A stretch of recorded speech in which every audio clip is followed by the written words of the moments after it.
नमस्कार शेतकरी बांधवांनो, तुमचं स्वागत आहे आपल्या YouTube चॅनलवरती। तर आजचा आपला विषय आहे ड्रॅगन फ्रूट। ड्रॅगन फ्रूटला फुलं कधी येतात, त्याचं कसं खत व्यवस्थापन करावं, फ्लॉवरिंग स्टेजमध्ये किंवा बाहेर येताना आपण काय काय उपाययोजना केले पाहिजे, कोणत्या प्रकारचे खत दिले पाहिजे, कोणत्या प्रकारचा फवारा घेतला पाहिजे, त्याचप्रमाणे आपण कोणत्या प्रकारचे वॉटर सोल्युबल फर्टिलायझर ग्रेडचे खत सोडले पाहिजे याविषयी आपण माहिती थोडक्यात पाहणार आहोत। तर शेतकरी बांधवांनो, ड्रॅगन फ्रूट हा 1 जून पासून तर साधारणतः नोव्हेंबर डिसेंबर पर्यंत चालतो। विविध प्रकारचे ड्रॅगन फ्रूटच्या व्हरायटी आहेत। तर आपल्याकडे तुम्ही पाहू शकता व्हिडिओमध्ये अशा प्रकारचे आपलं झाड आहे। या झाडाला रात्रीच फुलं उमलतात, त्यामुळे हा नाईटचाच व्ह्यू आहे। रात्री जी शूटिंग घेतलेली आहे त्याच्यामुळे थोडंसं व्हिडिओ ब्लर झालेला आहे। तर तुम्ही पाहू शकता आपल्याकडे या झाडाला मोठ्या प्रमाणात फळं आलेले आहेत। तुम्ही व्हिडिओमध्ये पाहू शकता खूप मोठ्या साईजचे फळं आणि फुलं पण एकदम एक्स्ट्रीम टेस्टचे आहेत। या असे फुलं किंवा फळं येण्यासाठी आपण त्याला वेगवेगळ्या प्रकारचे खत दिलेले आहेत। म्हणजेच आपण त्याच्यावर रासायनिक खतांचा जास्त वापर न करता आपण त्याला सेंद्रिय खतांचा जास्त वापर केला आहे।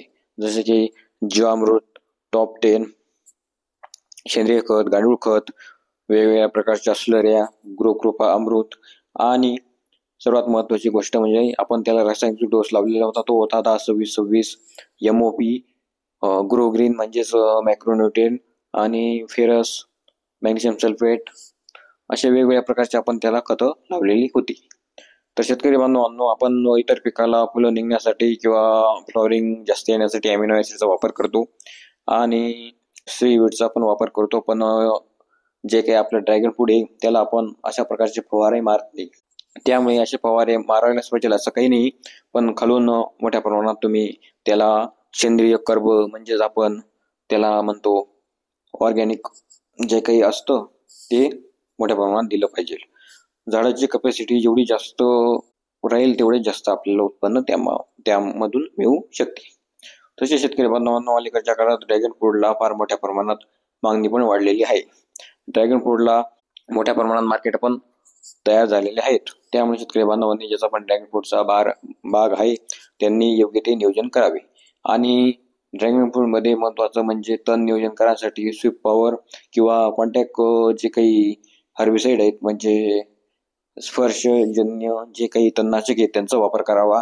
आंतरप्रवाही तणनाशक जसे की मेरा 71, ग्लायफोसेट, ग्लायसिड, राउंडअप याचा वापर कमी करावा, म्हणजे आपला प्लॉट वरती कॉर्चिंग येणार नाही किंवा आपला प्लॉट जास्तीत जास्त दिवस टिकेल आणि योग्य तो प्रमाणात माल देईल आणि मालाची क्वालिटी पण टिकून राहील।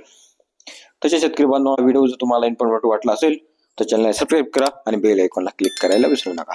तसेच शेतकरी बांधवांनो, तुमच्या काही जर शंका असतील तर तुम्ही कमेंटमध्ये विचारू शकता। धन्यवाद।